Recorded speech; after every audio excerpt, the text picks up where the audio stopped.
first step is to install the Moodle Office 365 plugin. In order to do that, we first go to the site administration page. You can get access through this if you log in as an administrator to your Moodle account, to your Moodle server. Then we head to the plugins tab and we click on install plugins. Now there are two options. The first one is to install plugins from the Moodle plugins directory.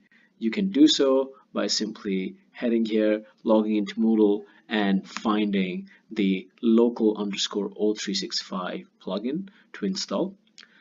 In case you are part of our preview program, you would be receiving a zip file named O365-Moodle-plugin-beta. Once you extract these files, you will see 3 core zip files in there, each of them being a plugin. The first one would be the auth underscore OIDC plugin to download, and let me do that right away.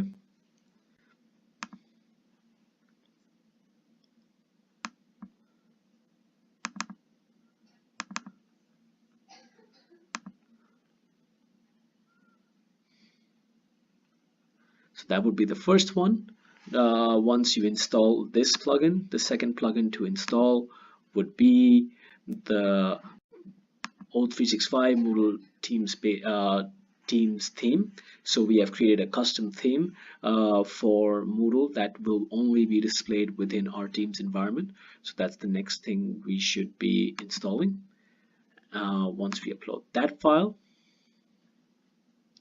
then the third one would be to install the Office 365 plugin itself, and that would be out here.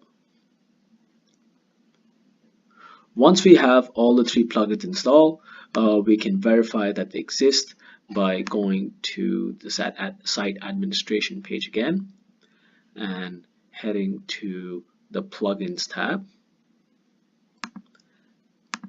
And once we scroll down to our local plugins page, we should be seeing our Office 365 integration.